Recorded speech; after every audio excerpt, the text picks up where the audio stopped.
Hello and welcome to this week's edition of Whether or Not. I am your host, Brian Michigan, joined by our forecaster for this week's show, Jimmy Wendelak. So, Jimmy, the next couple of days looks to finally be that taste of fall we've all been looking for. Do you expect this weather to stay? And is there anything we must keep an eye out for as we head into October? It does appear we will finally be getting that taste of fall, and just in time, too, for the start of October. The seasonable and pleasant weather looks to be staying around for the first couple days of the month, but unsettled weather isn't too far away.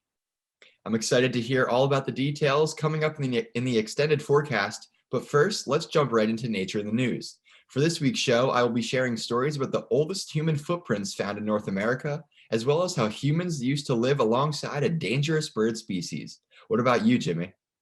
For this week's show, I have stories on new air quality guidelines and the decline of coral reefs.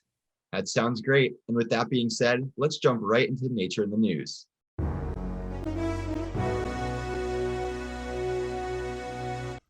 Coral reefs are a beautiful and important part of Earth's ecosystem, but they are slowly disappearing.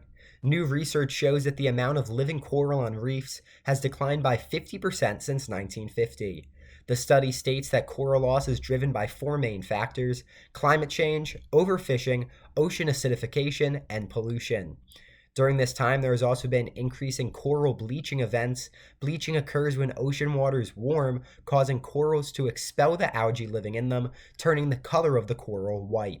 It seems that if we do not take action soon, we could lose even more coral. Studies show that up to 90% of Earth's coral could be killed if global warming continues unchecked. The loss of coral is also affecting fish in these regions of the world, with a 60% decline in fish catches. This decrease has negatively affected local communities as they are struggling to produce enough food. These concerning numbers are proofs that we must take action sooner rather than later to help protect these beautiful places. Researchers have long debated when exactly the first humans arrived in North America. Luckily, the recent discovery of new fossils gives us a better answer to that question. This past week, scientists in New Mexico have found fossilized human footprints which dated all the way back to 23,000 years ago. This date is roughly 2,000 years older than the previous discovery, which was made in a dry lake bed located in the White Sands National Park in 2009. Scientists generally agree that the first humans arrived in North America by traveling over a land bridge that connected Asia to Alaska. This land bridge is now submerged due to thousands of years of rising seas to what is now called the Bering Strait. Despite the dates of these fossils, there is still some uncertainty, and these fossils could potentially be older or younger than the current dates. Hopefully, in the coming years, with more accurate testing and new discoveries, we can truly hone in on when exactly us humans arrived here in North America. Nothing is more important to human life than breathing air, but air pollution makes that simple act dangerous for many. 90% of the world's population already lives in areas with at least one dangerous type of pollutant, and last week the World Health Organization said that harmful effects of air pollution start at lower levels than previously thought. New guidelines released by the organization lower the recommended air pollution limit for 6 different air particles, including ozone and carbon monoxide. These guidelines are not legally binding, but the WHO hopes that the tighter standards will emphasize how important air quality is to the public and show that lifestyle changes might be needed to keep our air clean. Policies for reducing air pollution have proved successful over the past 2 decades, with the United States, Europe, and Canada all seeing decreases in pollution, but air quality has decreased in many other parts of the globe. This makes it important that steps are taken to ensure that people around the globe have clean air to breathe.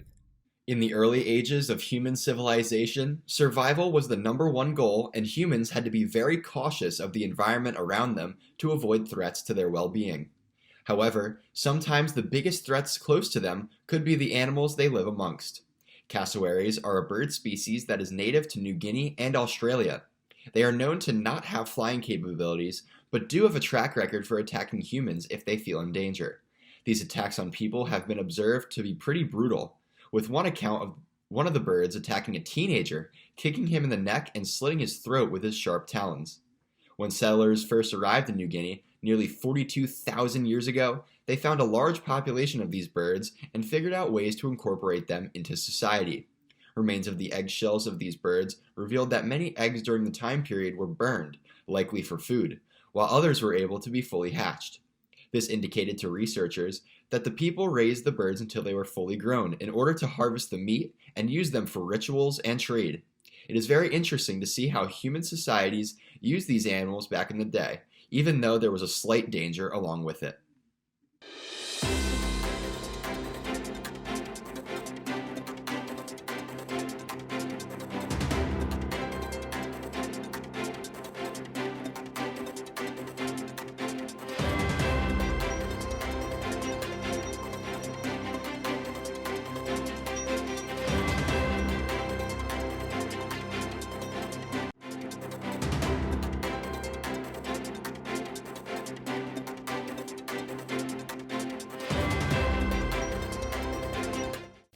I'm student meteorologist Jimmy Wendelak here with your Central Pennsylvania forecast, taking you through what should be a very pleasant first couple of days of the month of October.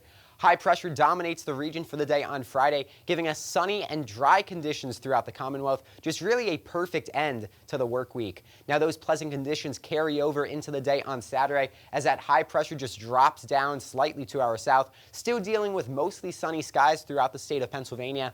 A great day to do any apple or pumpkin picking in the morning before heading home in the evening to watch the Penn State football game. Now also on Saturday, we begin to watch this system out to our west, bringing some showers to parts of Illinois and Indiana. That marches its way eastwards for the day on Sunday, bringing us rain here in Happy Valley, mostly in the form of showers. Now there could be some steadier rainfall as we head west, closer out to that cold front out in Indiana and Ohio. Now before that rain arrives on Saturday, we will have a very pleasant night on Saturday night for kickoff for the Stripe Out in Beaver Stadium. Temperature at kick around 60 degrees and just overall a great night for a game with partly cloudy skies, maybe some more clouds building in as the evening goes on, but we will be remaining dry throughout. For the full weekend forecast, a sunny start to October on Friday with a high temperature of 68 degrees. For Friday night, crisp and clear with a low temperature of 47. For Saturday, there could be a few clouds around. High temperature jumps up above average to 70 degrees. For Saturday night, those clouds build in out ahead of our storm system with a low temperature of 50. And for Sunday, rain returns in the form of showers with a high temperature of 71. That's it for our Central Pennsylvania forecast. Coming up next is Stuart with a feature on new normals. We have all seen the average temperature in Weather or Not extended forecasts. That green line that goes over next week's temperature roller coaster-like curves. This comes from the National Center for Environmental Information, or NCEI. They receive the data from the same sites that the National Weather Service collects from. High temperature history in State College goes as far back as 1893. However, not all the data goes into the formula to give the average temperature, rainfall, or snowfall for the day. Rather, it gives the data going back 30 years. Why does it only go back 30 years? Kyle Imhoff, the Pennsylvania State climatologist and a faculty member of the Pennsylvania State University in the Department of Meteorology, explains. So we look at the most recent 30-year period instead of the entire period of record for any individual site we're interested in, because you really want to think about climate normals as the baseline state of what is typical in any given area. So you're looking at the present weather conditions and what is your baseline. So you want to think of it, it's sort of analogous to baseline health metrics like blood pressure and pulse. So the idea is those are going to change as you get older. And the same way with climate, as climate changes over the course of decades and centuries, you want to track what has been happening recently that is typical. And then when you compare things to that typical baseline state, comparing to your normals, you're getting a sense of how anomalous, how far from typical conditions, if you're above or below normal when it comes to temperatures or precipitation or snowfall, you really get a sense of just how strange is the event you're trying to track compared to what has been occurring recently that is typical for that specific area. After the change of the new decade, the average data changed, dropping the data from 1981 to 1990 and added the data from 2011 to 2020. When the normals changed, the NCEI added a product for meteorologists and climatologists to use, a 15-year supplemental average. They're relatively new. I believe they had some supplemental normals in the 1981 to 2010 package, but now that they've released the 1991 to 2020 package, they are now providing 15-year supplemental normals. The 15-year supplementals were not the only ones added. I think even some variables have 10-year normals. And the reason why they're doing that is they're giving more options to track that baseline state. So instead of using the standard, previous 30 years, past 3 decades, what is your baseline state? What's your normal levels for temperature and precipitation? You can tweak that to say, okay, I just want to look at the past decade or the past 15 years and say what's been happening over that shorter period of time to track just how strange is this or how anomalous is this event compared to maybe just what's happening in that shorter period of time compared to back to 30 years. So it's just a way to expand the options of each individual user. Everybody has unique needs that they're going to use these normals for, and these supplemental normals are a way to try to do that. And that's why the National Centers for Environmental Information are now providing that additional normals data. Users can include more than just meteorologists. It can include business managers, parents, and other members of the general public.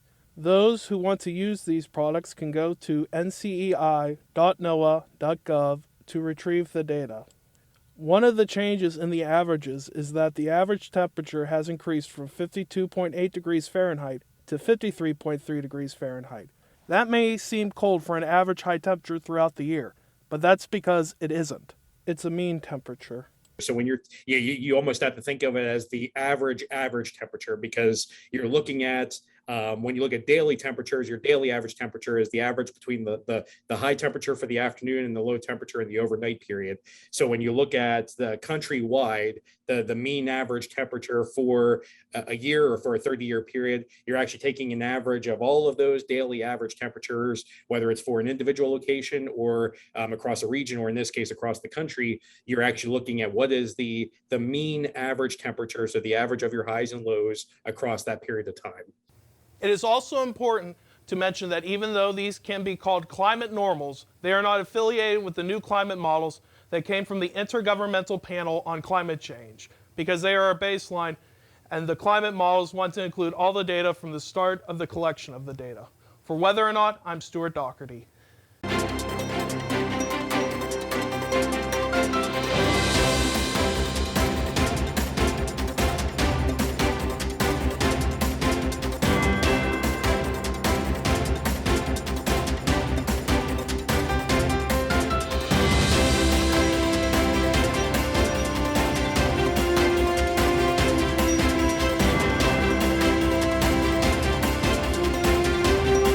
Student meteorologist Jimmy Wendelak back with your extended forecast for central Pennsylvania. But first, we're going to recap the weekend and really recapping the first 3 days of October. Now, October 1st and 2nd, Friday and Saturday, looking to be very nice days. Bright and sunny skies for the day on Friday with a high temperature of 68. High pressure continues to dominate the region on Saturday. Just a few clouds working their way in with a high temperature of 70. But we do have a storm system working in from the west for the day on Sunday with a high temperature of 71 and showers lingering around. And showers are going to be a theme through the early part of next week. It's going to be a seasonable and showery week here in Happy Valley. High temperatures peak on Monday, just under 70 degrees. Then we hover around average from Tuesday through Friday, with overcast skies on Thursday with a possibility of a sprinkle, and mostly cloudy skies for the day on Friday. That's it for your extended forecast. Your Whiz Quiz answer is coming up next. And now, here's your Weather Whiz quiz question. The footprints discovered in New Mexico are estimated to be how old? Is it A, 21,000 years old, B, 22,000 years old, C, 23,000 years old, or D, 24,000 years old? And the answer is C, 23,000 years old. It is really hard to even imagine just how long ago that really was. So many significant events have happened in that time span, but on the grand scale of the universe, it's hardly even a blink of an eye. Truly mind-blowing. Truly mind-blowing indeed, Brian. Well, that just about wraps up this week's edition of Weather or Not. We want to thank you all for tuning in, and we look forward to next week's show. But until then, I'm Jimmy. And I'm Brian. Have a wonderful weekend.